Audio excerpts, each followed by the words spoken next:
Bom dia, irmão Jorge. Bom dia. Tudo bem? Ótimo sábado, feliz sábado, abençoado sábado. Amém. Nós vamos agora dar um início a um vídeo, que é das profecias, Vamos falar das profecias, Exato. as datas das profecias, que é muito importante, Exato. Para o dia de hoje, nós sabemos que as profecias, elas estão no fim, Então nós queremos, nesse momento, agradecer, os nossos seguidores, que estão nos seguindo, para que eles possam dar um like, irmão Jorge? E Isso. Colocar ali o dedinho no sininho, Sempre importante aí. É muito importante para nós, E também para os nossos ouvintes, E também os nossos seguidores, Então nós vamos falar de umas profecias, tanto para o tempo do fim, como também aconteceu com Moisés. Correto. Correto, irmão? Correto. Então nós vamos pegar aí, irmão, Números, capítulo 14, o verso 34. Ok. Vai começar com oração. Vamos fazer uma oração, irmão Jorge? Agradecendo por mais essa oportunidade, mais um sábado abençoado. Hoje nós estamos 14 de março já, de 2021. Então, mais uma vez o Criador nos brindou com mais um dia de sábado abençoado. Amém. Então, irmão Jorge, vamos lá em Número, capítulo 14, o verso 34.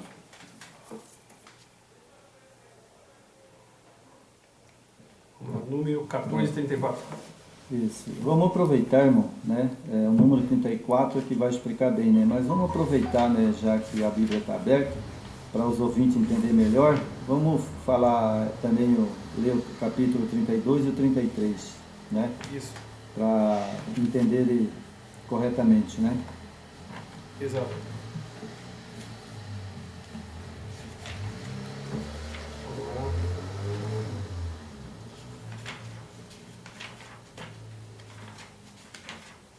Achou, irmão? Estamos chegando aqui, 14, né? 14, é o verso 34, Mas vamos ler o 32 e o 33 para ficar bem claro, Isso. Porém, quando vós e os vossos cadáveres cairão neste deserto, e os vossos filhos pastorearão neste deserto, 40 anos levarão sobre si a vossas infidelidade, até que os vossos cadáveres consumam, preste ao deserto, nesse deserto. 34. Segundo o número dos dias em que espiaste esta terra, 40 dias por cada um dia, um ano.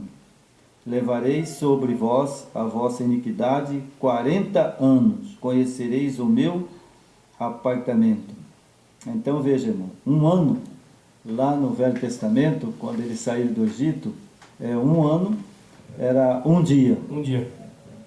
Certo? Isso é importante, para um ano saber era um dia. As datas, Para que a pessoa entenda sobre profecia. Então eles passaram 40 anos no deserto. Correto. E depois de 40 anos, eles não conseguiram entrar na terra de Canaã e rodou mais 40 anos. Exatamente. Não é verdade? Então vamos para outro texto em Ezequiel agora.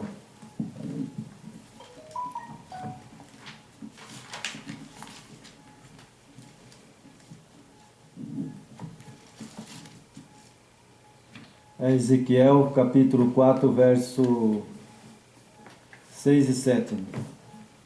Ok.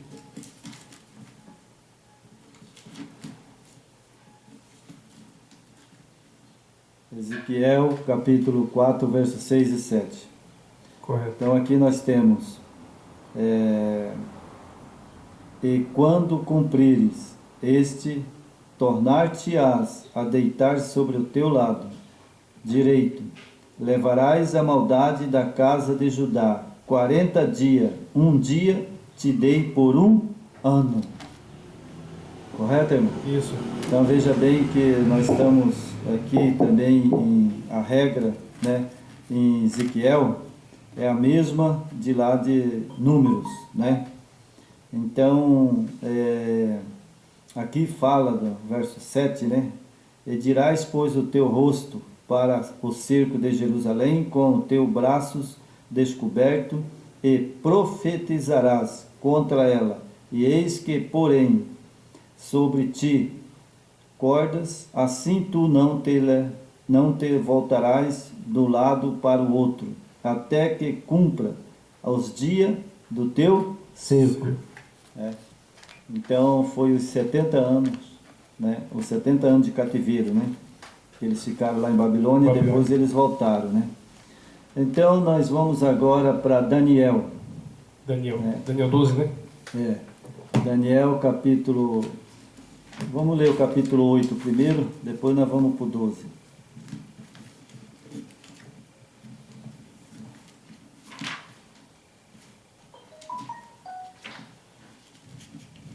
Ezequiel, 8 primeiro? Capítulo 8 de Daniel.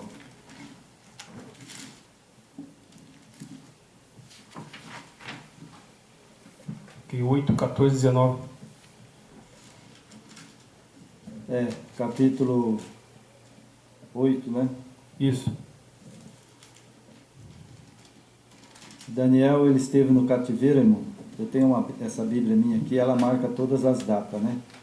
Então, vamos ver o capítulo 8, que data que foi que Daniel, né, falou dessa profecia também, né? Correto. Então, nós temos aqui capítulo 6,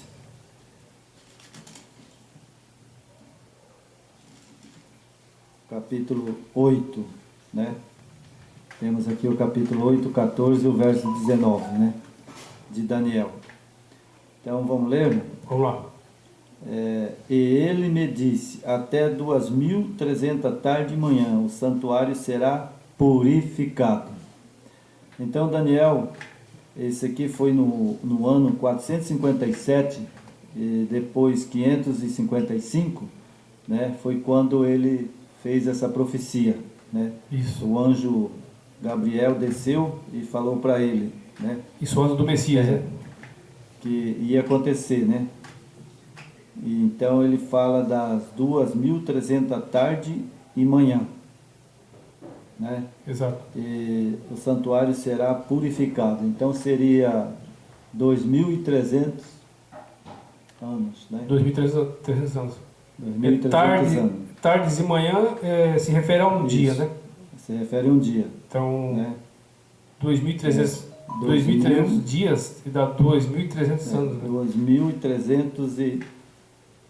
2.300 tarde e manhã. Ou seja, são 2.300 anos. Exatamente. Né? Então, o santuário seria purificado. Isso, os 2.300 anos, aqui já engloba essas datas que nós vamos estudar agora, né? Isso. Que é os 335 dias, 2.390 dias. Ela pega de 1.260, 1.290 e 1.335, né? Isso. Que ela está dentro das 2.300 tarde de manhã. Está dentro das 2.300 tarde de manhã. Inclusive, as 2.300 tarde de manhã está também aquela profecia de Jerusalém, quando seria derrubada, né, os 70 anos do cativeiro, está dentro das 2.300 tarde de manhã também. Exatamente. É uma profecia que se cumpriu dentro das 2.300 tarde de manhã. E aí nós temos também o capítulo 12, nós temos aqui profecias incluídas também no capítulo 12, né? Isso. E no capítulo 12 também vai falar a mesma coisa, irmão. 12, 9, né? 12, 9, 10, 11 e 12. Versículo 9, 10, 11 e 12. Vamos lá.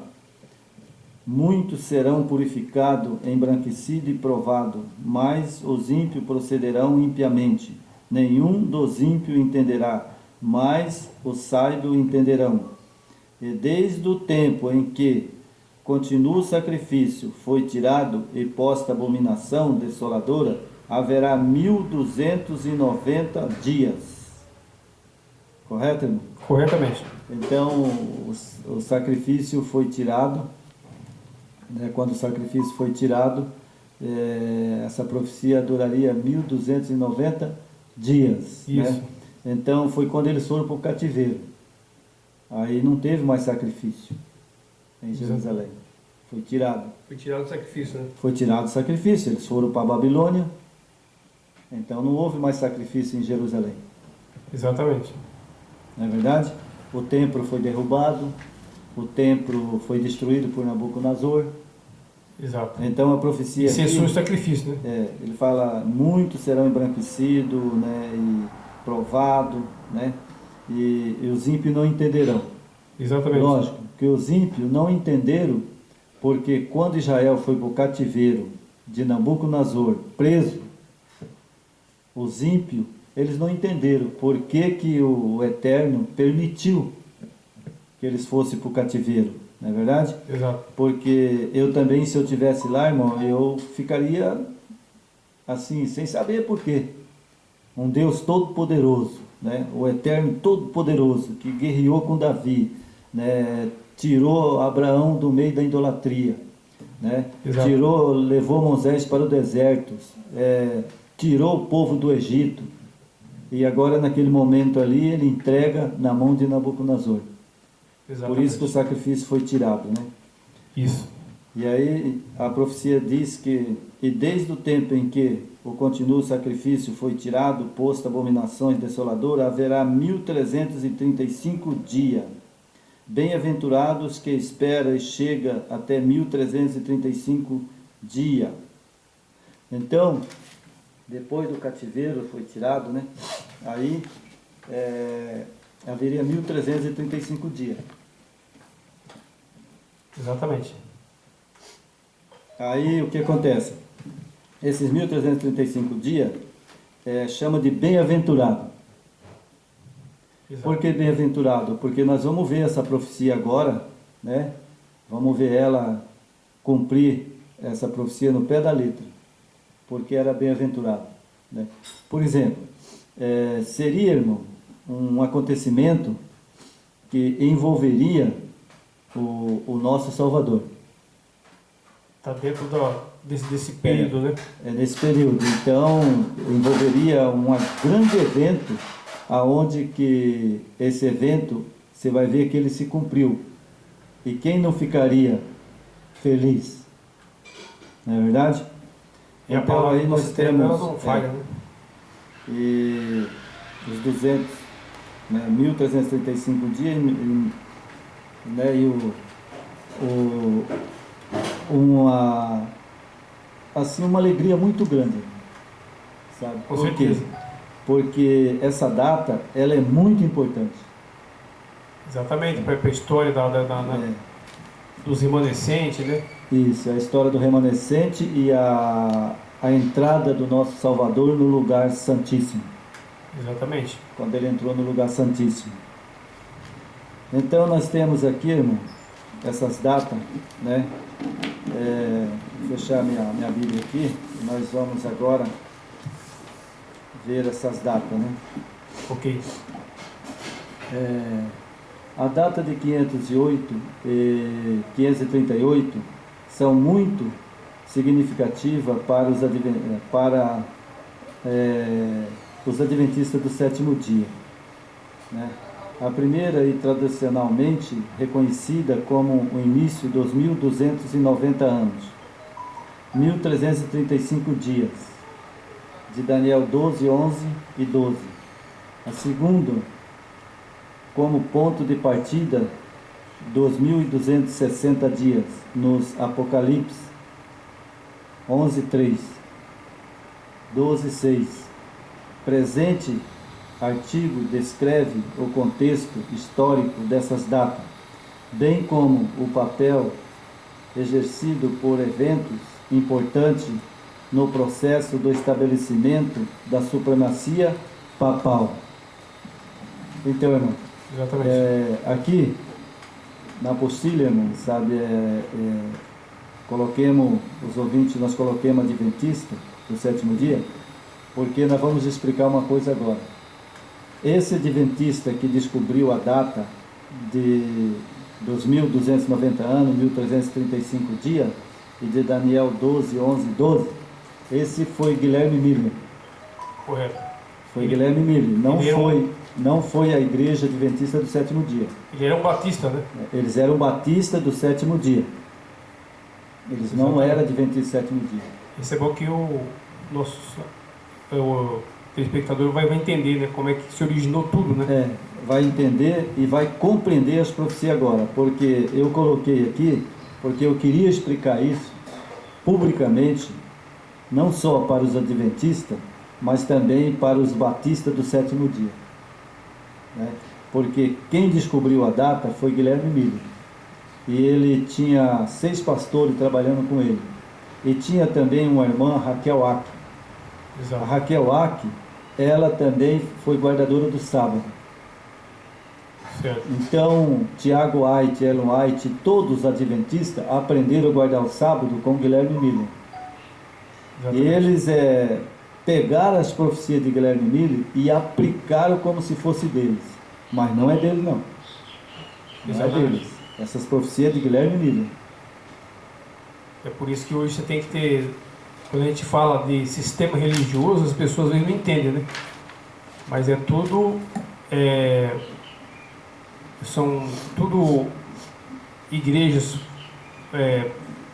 formadas, né, em cima de outras doutrinas, né, que eles angariaram de alguma fonte, e em cima disso formaram ali, né, a instituição.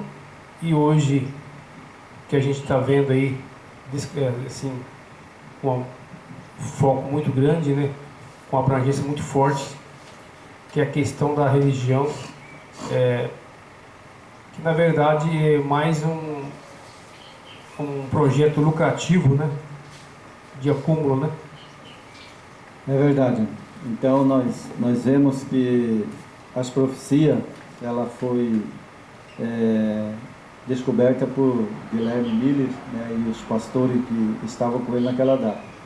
Muitos anos depois, Guilherme Miller morreu, e aí a profetisa da Igreja Adventista, Sra. Ellen White, ela e Tiago White, elas viram as profecias feitas por Guilherme Miller, e aí eles começaram a pregar. Correto. Eles começaram a pregar. Então hoje, se nós estamos aqui também pregando essa mensagem, é porque é uma mensagem verdadeira. E nós estudamos as datas, pesquisamos, né, na Bíblia, né, e nos anos Correto. que ocorreu esses eventos, então ele estava certo. Guilherme Miller estava certinho. É isso mesmo que ele pregou e é uma pura verdade. Não é verdade? Foi um estudo muito importante para o andamento da igreja do nosso Messias, né? Isso, sabe? Foi quando ele entrou no Santuário Celeste, né, em 1844, né?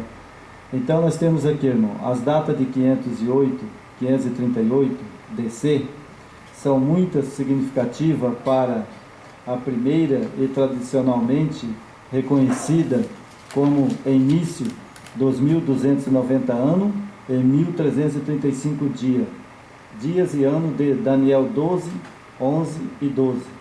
E a segunda como ponto de partida dos 1260 dias, anos, Apocalipse 11, 3, 12 e 6, está lá os 1260 anos em Apocalipse, que é o reinado do papado. Exatamente. Foi o reinado do papado. Mas vamos ver aqui, né?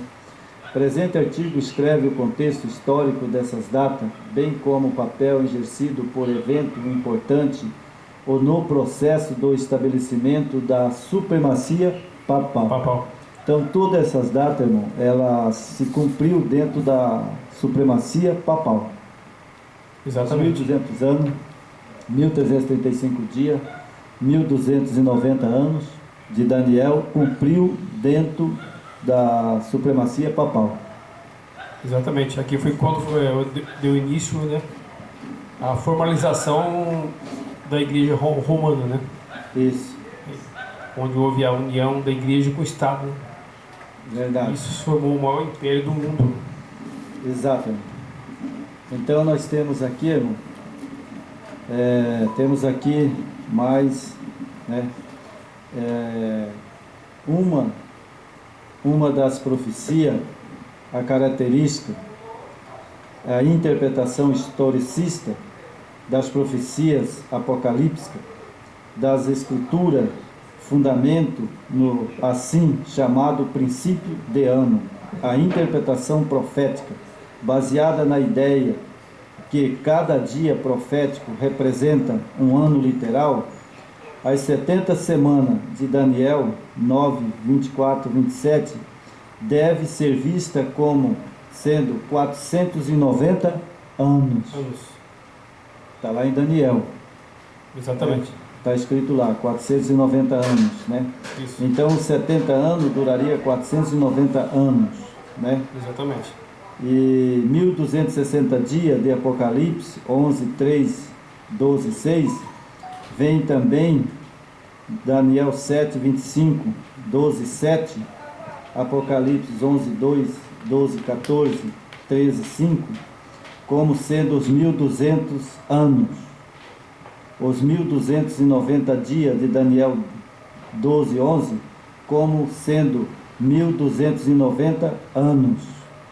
Os 1335 dias de Daniel 12, 12, é como sendo 1335 anos.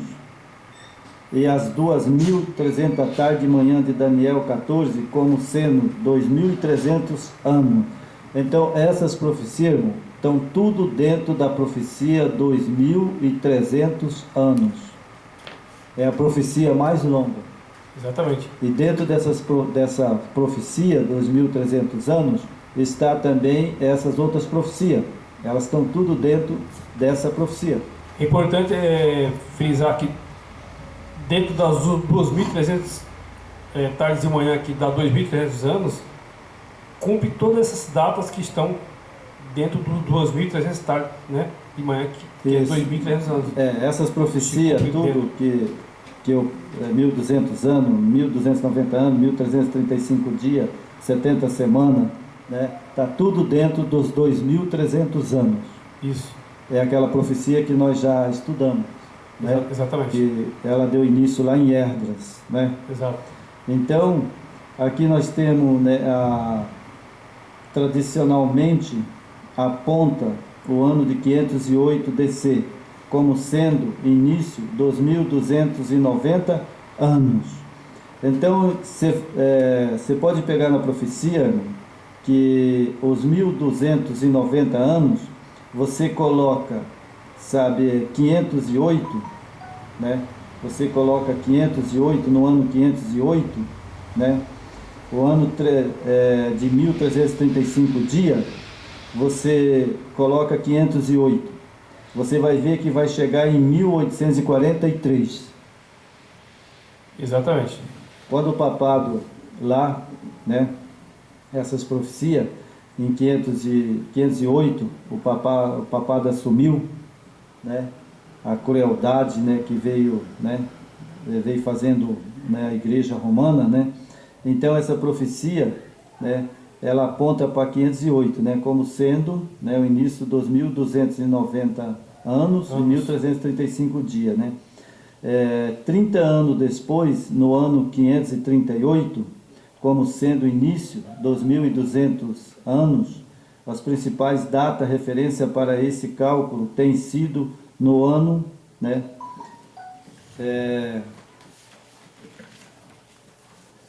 no ano de 1798, né?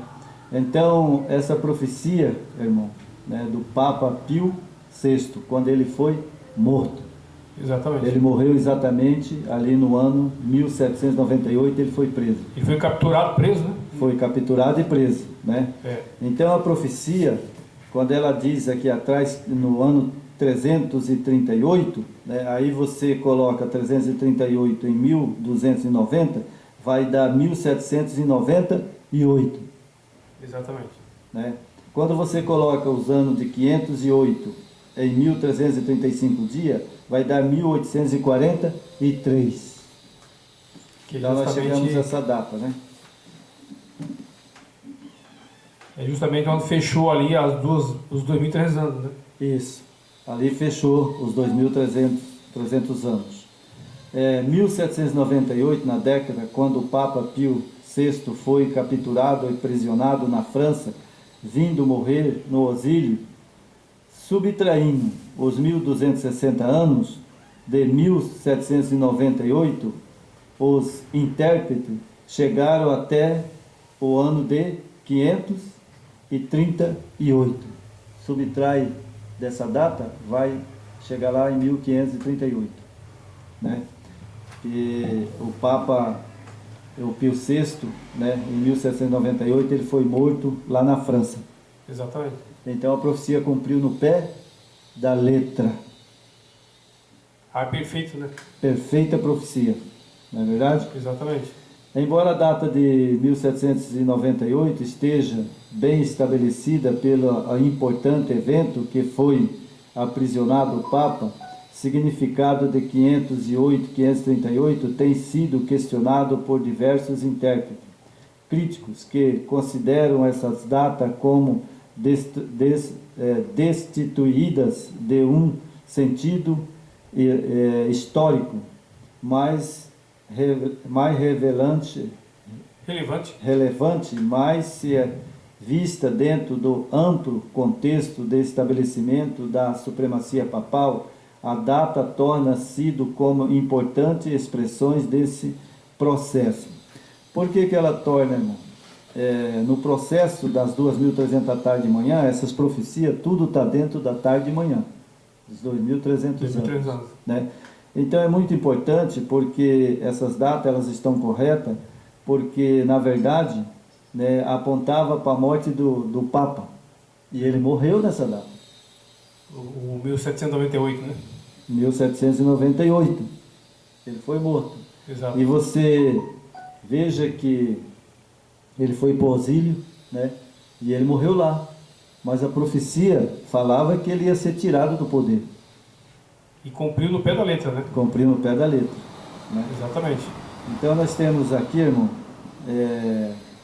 o evento histórico não pode ser analisado com propriedade sem que se reconheça o desenvolvimento prévio e geraram a evidência, portanto, que nenhuma análise crítica seria e pode ser feita quando o uso dos anos 508 e 538, sem que se leve em consideração alguns passos significativos prévios rumo à união entre a Igreja e o Estado, o crescimento da autoridade temporal do Bispo de Roma.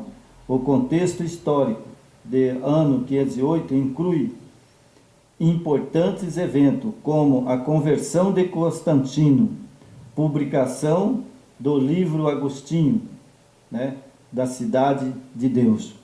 Então esses eventos, irmão, ele está correto, porque Constantino foi a publicação de Constantino em 508. Exatamente, a conversão dele. Está na enciclopédia. É só buscar. Quem quiser buscar, ouvintes, né, os nossos seguidores, busca lá a história de Constantino e vai ver que foi em 508. 508. É isso aí que foi a conversão de Clove, né? Pode ver lá. Isso aqui sempre houve o Império e a instituição Igreja Romana, eles sempre estavam caminhando junto, e o Império, politicamente, ele viu que a união do Império com a Igreja era interessante para o sustento do Império, fortalecer o Império. Verdade. Que era uma coisa muito importante para Constantino. Então, o fortalecimento, que como tinha, né, os adeptos judeus messiânicos, né, os que defendiam o Messias, e o movimento era muito forte, então o Império, como jogo de interesse, eles fizeram essa união, né? É verdade. Você pode ver que no decorrer desse tempo para cá, até hoje, nos nossos dias, né, 2021, está novamente voltando, né, essa união, né, a igreja política, né? O Estado e a igreja vão se unir, né? Isso a gente sabe, né? Para poder decretar um decreto. Tudo vai caminhar para isso, né, irmão? Tudo vai encaminhar para isso. E nós temos aqui, irmão, interessante é que o livro de Agostinho, né? De Civitate Dei, né, que é traduzido para a nossa língua, significa Cidade de Deus. Cidade de Deus. Né, e a Convenção de Clovis.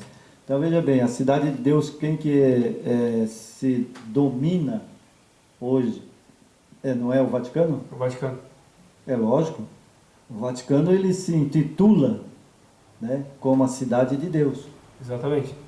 E essa data, a data 538, é importante que aqui, 538 foi estabelecido legalmente, mundialmente, o papado, né? O bispo de Roma. Exatamente. Né? Então ele criou esse poder religioso mundial, né? Houve uma abrangência mundial, né? E hoje nós sabemos que o Papa e todos os católicos chamam o Vaticano de Cidade de Deus. Sim. Não é verdade? Então temos aqui, irmão, analisando a história dos primeiros séculos da Igreja Cristã, percebe-se que a conversão do imperador Constantino em 312 no DC não apenas se tornou uma importante reverência nas relações entre a Igreja e o Estado, mas também gerou uma mudança radical estátua do cristianismo. Tendo sido perseguido no passado, o cristianismo conseguiu certa tolerância a partir de 311, por meio de um edito imperial.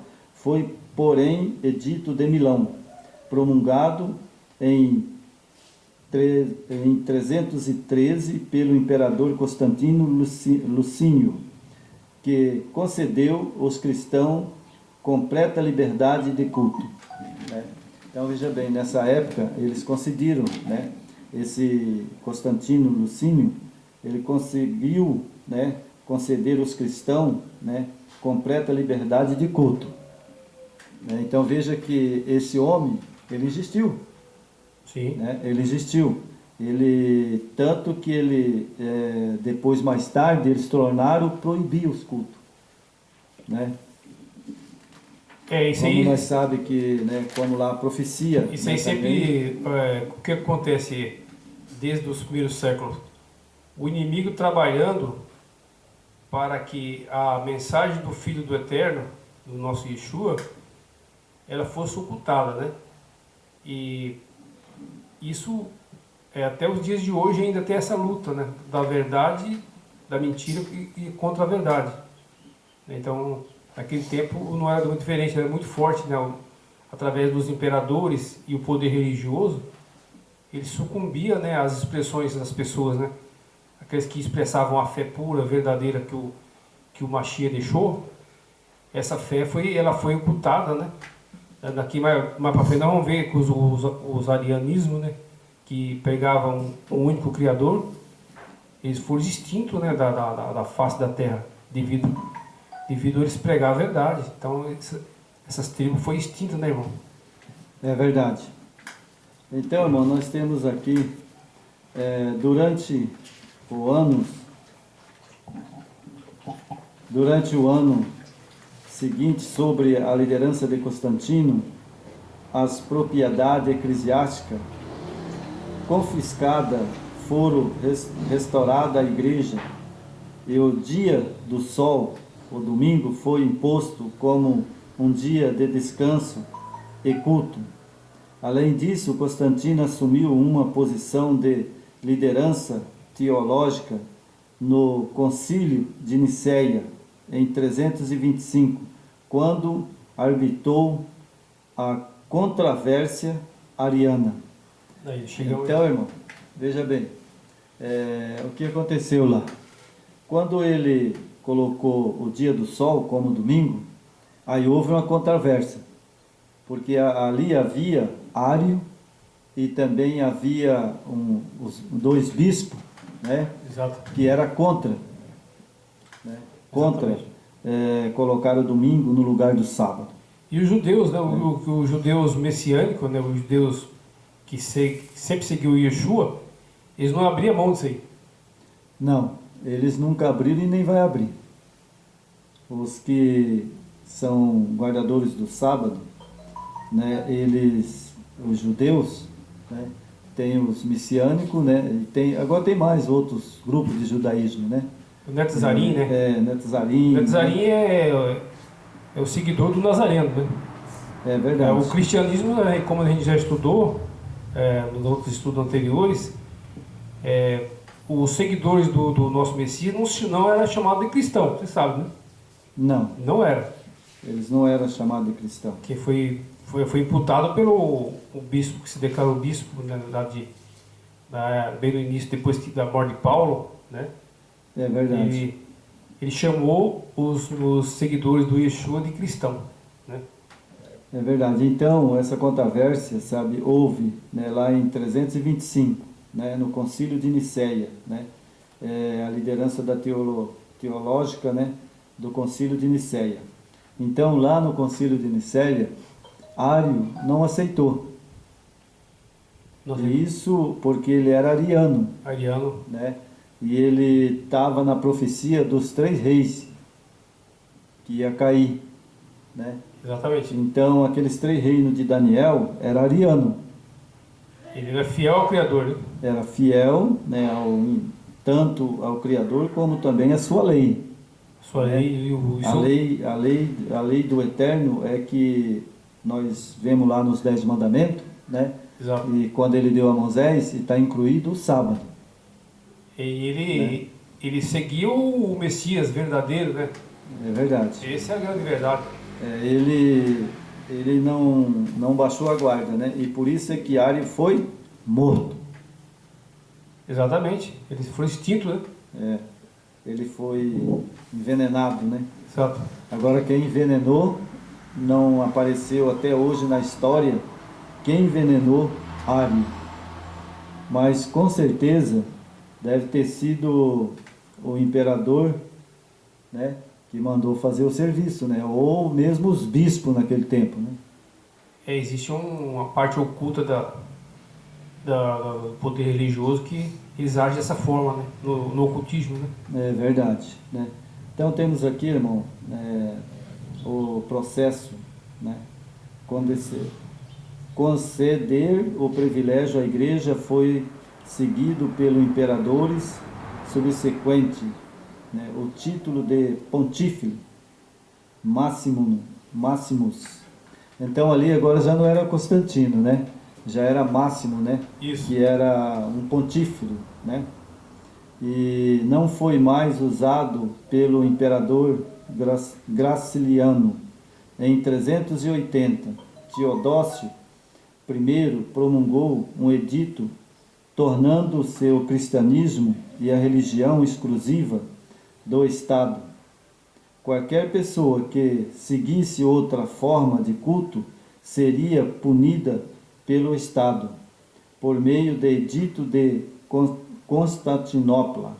Em 392, os cultos pagãos tornaram-se ilegais. Portanto, o cristianismo acabou se transformando finalmente na religião do Estado e começou a perseguir o paganismo da mesma forma como o paganismo havia perseguido antes.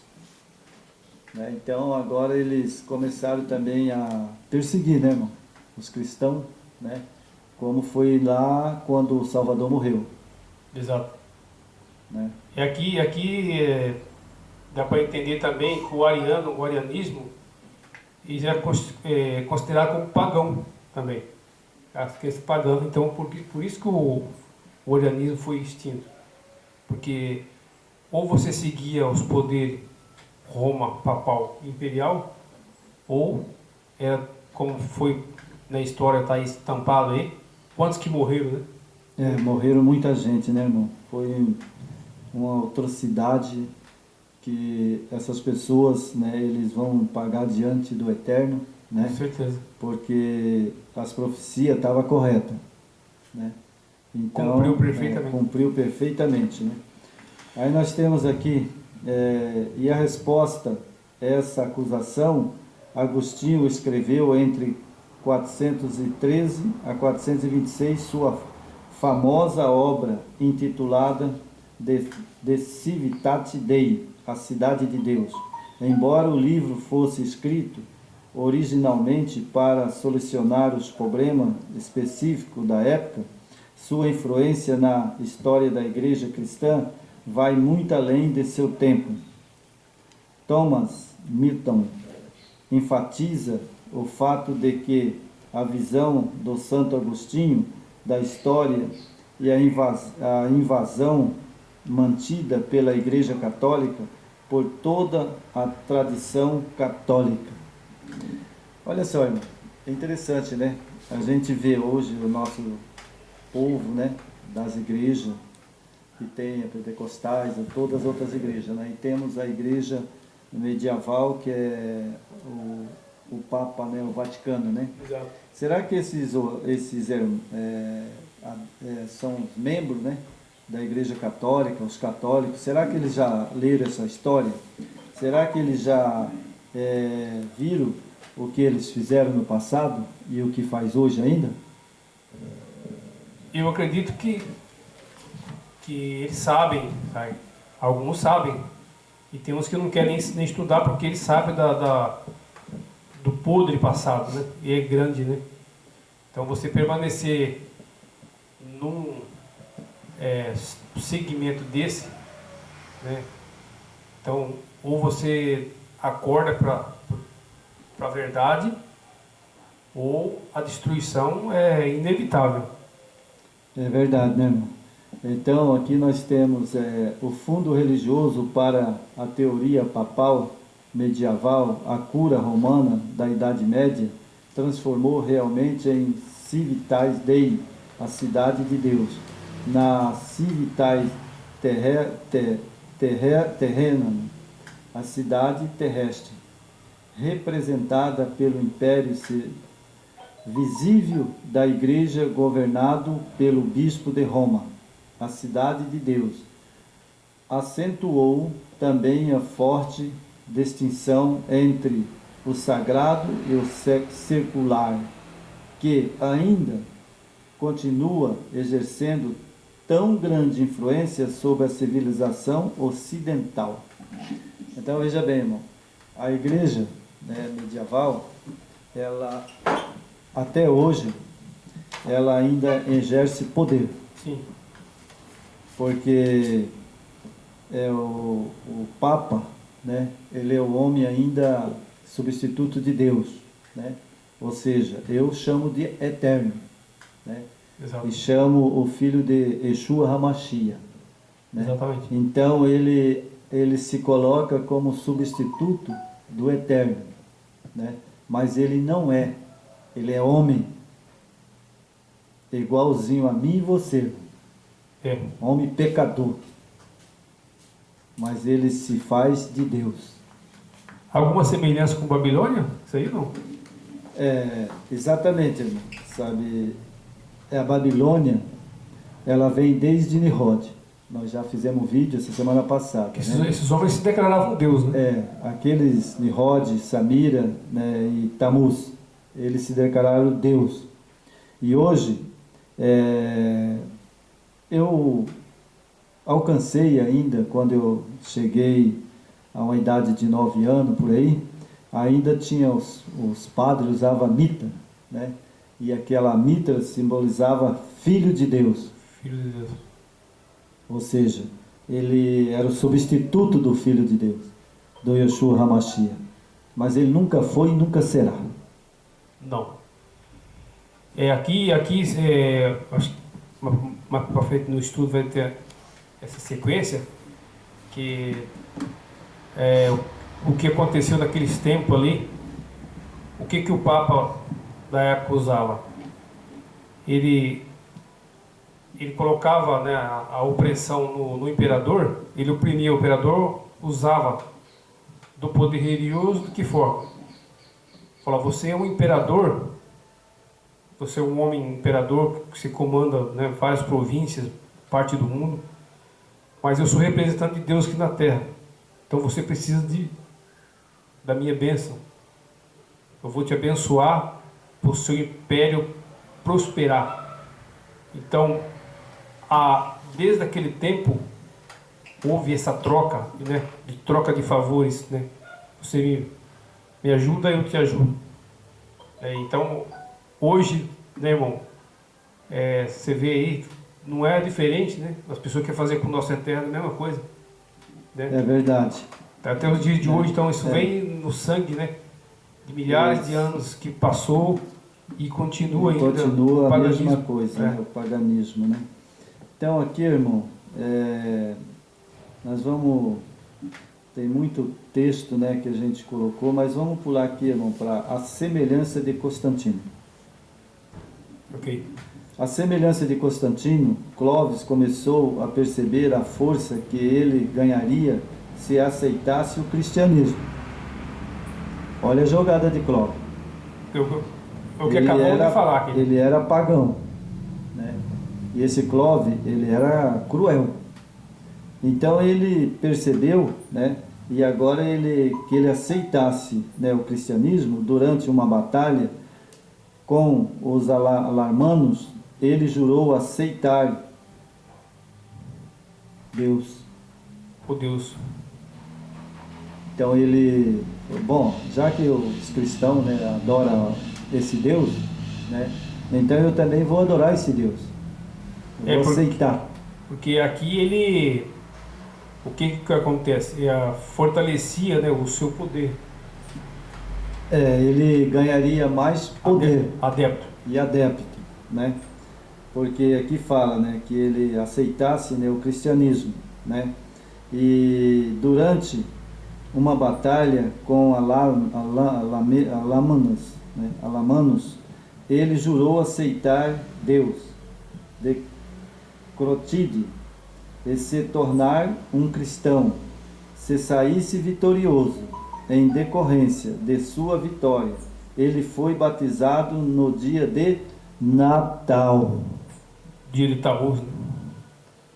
Então veja bem, irmão, de 1496.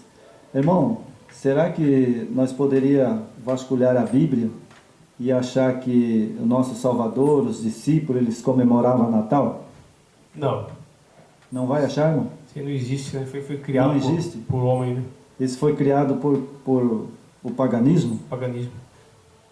É uma raiz babilônica que vem até hoje. Então, irmão Jorge, então isso aqui, essa festa de Natal, final de ano, que comemora, solta fogos, as pessoas bebem, as pessoas prostituem, as pessoas dançam baile, as pessoas fazem de tudo, porque eu fui pagão. Com certeza. Eu não conhecia as escrituras, eu fazia tudo isso. E aí eu disse que eu ia comemorar o Natal, o dia do nascimento do nosso Salvador, com a cara embriagado. Exatamente. Sabe, fazendo a vontade do diabo, de Satanás, como que se eu estivesse fazendo a vontade do meu Salvador, Yeshua HaMashiach. É triste o engano, né? Mas o Eterno, ele perdoa, né, a inocência, né, e a ignorância do ser humano, né?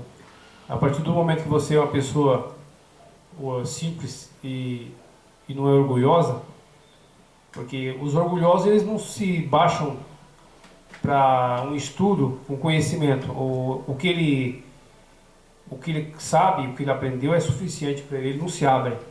Então isso é muito triste, né? Então, irmão, eu quero chamar a atenção aqui para os ouvintes, né, para os nossos seguidores. Irmão Jorge, eu vou ler mais um pedacinho aqui, daí eu vou fazer um comentário para que todo mundo fique esperto e abra o seu coração para o Eterno, para o seu Filho, Yeshua HaMashiach. Olha só, irmão, eu vou ler aqui.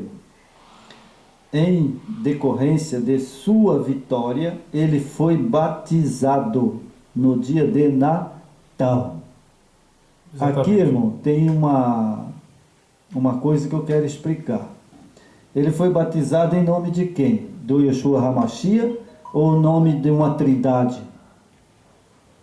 Isso é importante, né? Até a gente dar um ênfase nessa parte. qual o nome que ele foi batizado, né? Aqui, como ele já vinha de Constantino, né? Ele aprendeu com Constantino. Constantino já adorava uma trindade, né? Exato, ele já era adorador de uma trindade e ele que foi, praticamente ele colocou essa trindade dentro da igreja medieval. Exatamente, então o Clóvis não foi diferente. Exatamente. O ariano que eles eliminaram, o ariano, ele jamais se batizaria em nome da trindade, o ariano. Agora, o Clóvis, como ele aprendeu e veio da descendência de Constantino, ele batizou com a trindade. Ele batizou, né? E esse também, né, ele batizou em nome de uma trindade. Exatamente. Né? Porque lá era o batismo, né? Isso. E com 3.000 soldados pelo bispo Remígio de Rezim, que proferiu na ocasiões concedida a palavra, inclina a tua cabeça em humildade, os secabianos adora que havia queimado e queime os que haviam adorado. Veja bem, irmão, não só ele também, mas 3.000 soldados. Batizou, né? Se batizou. Olha eles curvaram a cabeça, né? Eles curvaram, aqui fala, né, que eles, né, curve a tua cabeça em humildade. Bom, eu acredito que Satanás, eu fui um cara assim que eu pesquisei muitas coisas. Então veja bem, quando eu frequentei um centro de Saravá, quando eu era jovem, então eu lembro que quando as minhas primas, elas se manifestavam assim, ia lá também no centro, né? Então o que a gente fazia? Tinha que ir lá bater cabeça pro diabo. Isso. Hoje eu entendo que é pro diabo. Chegar lá aquele incorporado naquelas pessoas, e aí você chegava lá, você tinha que baixar a cabeça, bater a cabeça 3 vezes. Olha, irmão, no sinal de